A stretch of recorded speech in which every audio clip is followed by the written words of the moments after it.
If you enjoy these stories, please like and subscribe so we can grow and tell even more stories from around the world.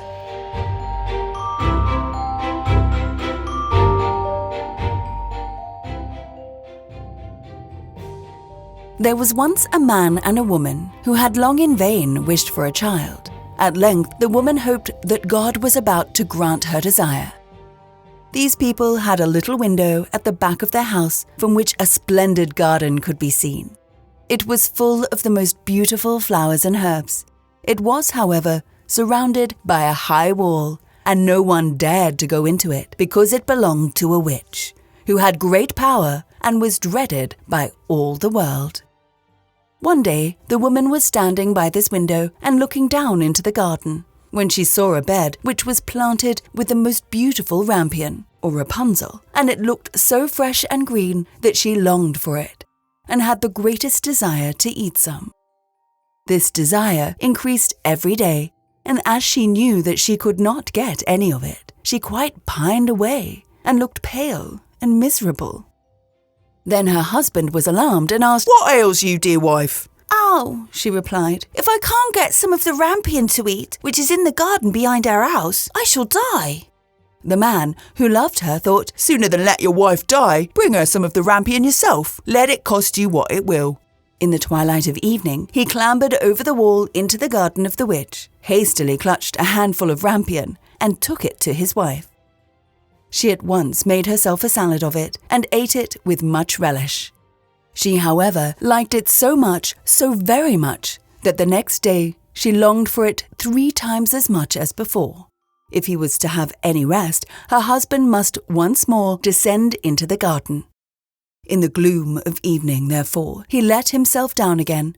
But when he had clambered down the wall, he was terribly afraid, for he saw the witch standing before him. "How dare you," said she with an angry look, "descend into my garden and steal my rampion like a thief? You shall suffer for it."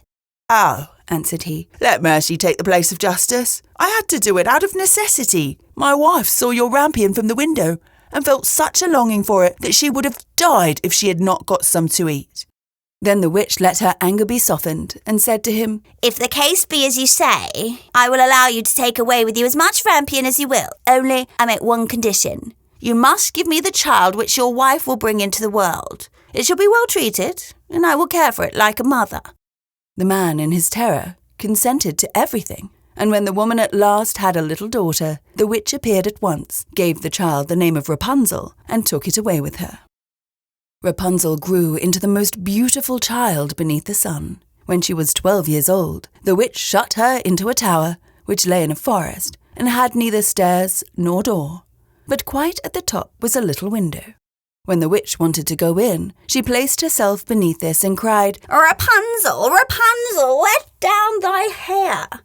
Rapunzel had magnificent long hair, fine as spun gold, and when she heard the voice of the witch, she unfastened her braided tresses and wound them round one of the hooks of the window above, and then the hair fell 20 ells below, and the witch climbed up by it. After a year or 2, it came to pass that the king's son rode through the forest and went by the tower. Then he heard a song, which was so charming that he stood still and listened.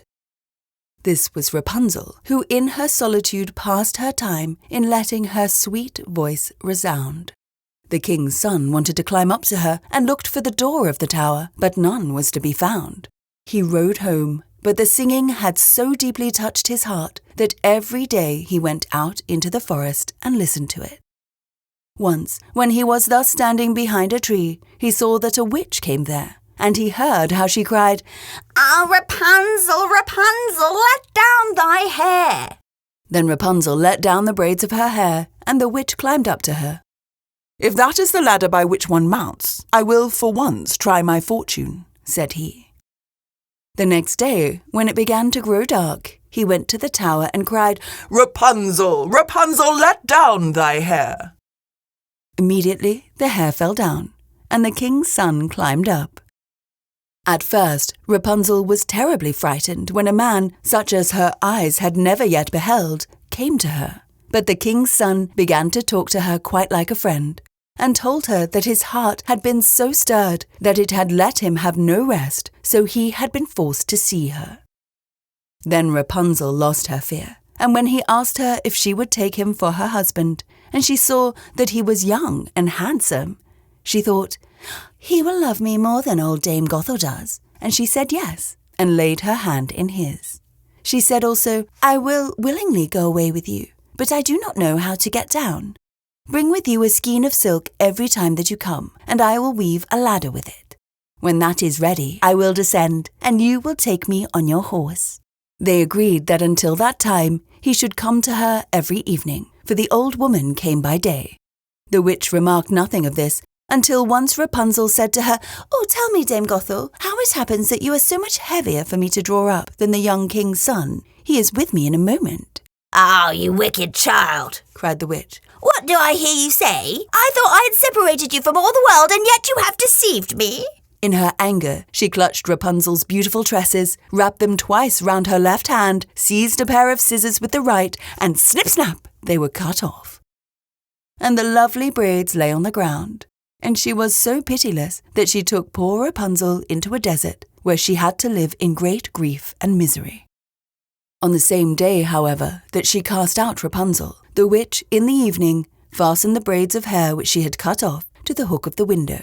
And when the king's son came and cried, "Rapunzel, Rapunzel, let down thy hair," she let the hair down.